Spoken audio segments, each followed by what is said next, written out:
Γιατί EuroLeaks? Γιατί δημοσιοποιούμε τις συνομιλίες που ηχογράφησα των Eurogroups του 2015?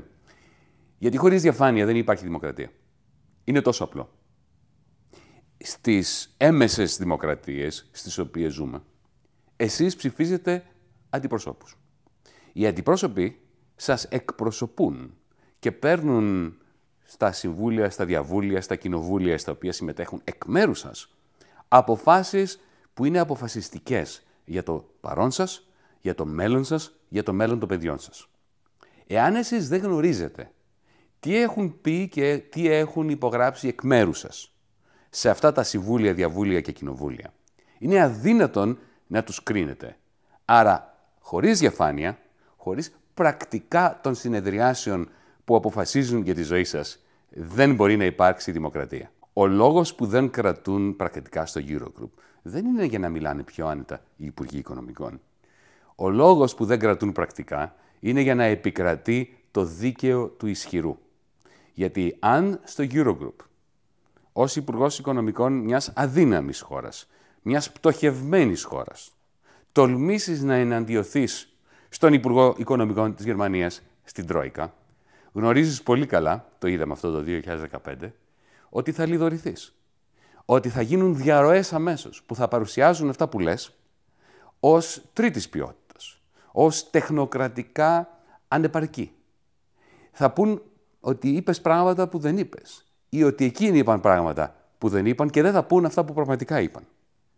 Το δίκαιο του ισχυρού, το οποίο καλλιεργεί η έλλειψη πρακτικών και διαφάνειας, έρχεται σε άμεση αντίθεση και αντίφαση με την έννοια της δημοκρατίας. Επιμένοντας στη μη τήρηση πρακτικών, κρατούν το Δήμο μακριά από τη δημοκρατία. Τι θα ακούσετε σε αυτά τα ηχογραφημένα ντοκουμέντα?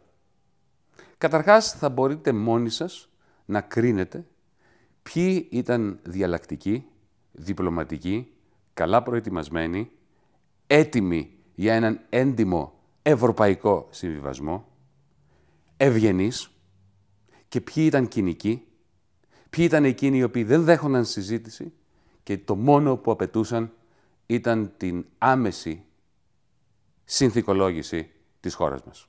Στα επισυναπτώμενα αρχεία θα βρείτε τις τεχνοκρατικές προτάσεις που κατέθετα στα Eurogroup. Στα ηχογραφημένα αρχεία θα τους ακούσετε να λένε ότι δεν μπορούν καν να τις αποδεχτούν και να απειλούν αν τόλμαγα να τους τις μοιράσω.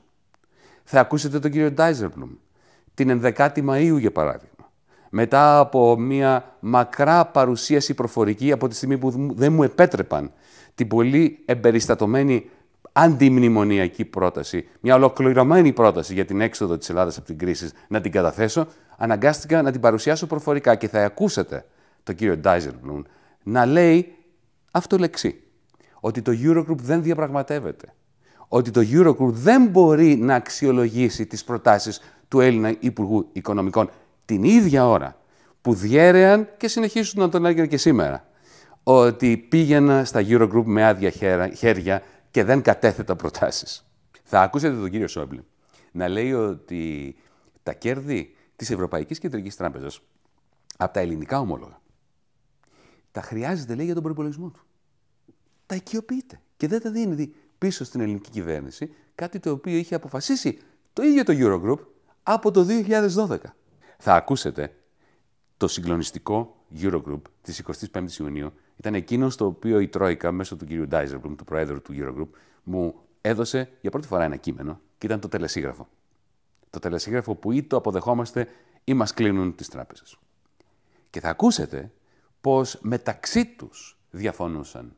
Θα ακούσετε τον κύριο Σόιμπλε να θέτει βέτο στο τελεσίγραφο που η Τρόικα έδινε στην Ελλάδα. Και άλλους υπουργούς οικονομικών, οι οποίοι βεβαίως να συμφωνούν με τον κύριο Σόιμπλε. Και παρόλα αυτά, ο πρόεδρος του Eurogroup, κινούμενος βεβαίως από την κυρία Μέρκελ, κινούμενος από την Τρόικα, να τους βάζει στην άκρη ακόμα και τον κύριο Σόιμπλε και να γυρνάει και να μου το θέτει ως take it or leave it. Με άλλα λόγια, πάρ' το ή τελειώσατε. Όλα αυτά έγιναν εναντίον όλων των Ελλήνων, ανεξάρτητα από κομματική τοποθέτηση, έγιναν εναντίον όλων των Ευρωπαίων πολιτών, με εξαίρεση την παρασιτική ολιγαρχία. Έχετε δικαίωμα να ξέρετε τι υπόθηκε εκεί μέσα, εκ μέρους σας, χωρίς τη γνώση σας. Γιατί σήμερα? Γιατί δημοσιοποιούμε αυτές τις ηχογραφήσεις τώρα, 5 χρόνια μετά? Επειδή τα μνημονιακά κόμματα, Νέα Δημοκρατία, Κινάλ και ΣΥΡΙΖΑ, εργαλειοποιούν τα ψεύδη που λεγόντουσαν τότε. Όσο αφορά τα τεκτενόμενα εντός του Eurogroup, τα εργαλειοποιούν ώστε σήμερα να περνάνε νομοσχέδια όπως ο Ηρακλής με τα κόκκινα δάνεια, όπως το ασφαλιστικό, όπως ένα φορολογικό που καταδικάζει τις μικρομεσαίες επιχειρήσεις, όπως οι ρυθμίσεις για τα εργασιακά που ουσιαστικά εμπορευματοποιούν την εργασία των Ελλήνων και των Ευρωπαίων πολιτών. Η εργαλειοποίηση των ψευδών του τότε, τόσο από τη Νέα Δημοκρατία όσο και από το ΣΥΡΙΖΑ, τα δύο βασικά κόμματα του Κοινοβουλίου σήμερα, βασίζεται πάνω σε αυτά τα ψεύδη. Ήρθε η στιγμή να ρίξουμε φως σε αυτά τα ψεύδη, γιατί είναι το μόνο που μπορεί να σταματήσει την επιδείνωση της κοινωνικής και οικονομικής κρίσης των Ελλήνων, αλλά και των Ευρωπαίων γενικότερα. Κάποιοι ρωτούν αν είναι ηθική η δημοσιοποίηση αυτών των ιδιωτικών συνομιλιών. Όχι μόνο είναι ηθική, αλλά αποτελεί εθνικό και ευρωπαϊκό καθήκον η δημοσιοποίηση αυτών των συνομιλιών. Δεν ήταν ιδιωτικές συνομιλίες. Ήταν συνομιλίες που γινόντουσαν εκ μέρους σας, με αποτελέσματα αρνητικότατα για ολόκληρη την Ευρώπη, βεβαίως για τη χώρα. Εθνικό και ευρωπαϊκό καθήκον. Αν αυτή η δημοσιοποίηση βοηθήσει να κρατούνται τουλάχιστον πρακτικά σε αυτές τις σημαντικές συνεδριάσεις που αποφασίζουν για τις ζωές σας, θα είναι μια μεγάλη νίκη της δημοκρατίας. Το μήνυμα των EuroLeaks στα όργανα της Ευρωπαϊκής Ένωσης, στους γραφειοκράτες, αλλά και στους πολιτικούς μας εν γέννη, είναι πολύ απλό. Τέλος η αδιαφάνεια. Πρακτικά παντού. Εμείς, το Μέρα25, το DM25, προχωράμε ακόμα πιο πολύ. Live streaming παντού. Γιατί φοβάστε να μιλήσετε εκ μέρους των πολιτών μπροστά στους πολίτες? Το μήνυμά μας στους πολίτες της Ελλάδας και της Ευρωπαϊκής Ένωσης: να ενώσουμε τις φωνές μας, ώστε να ρίξουμε τα τείχη που κρατούν το Δήμο μακριά από τη δημοκρατία.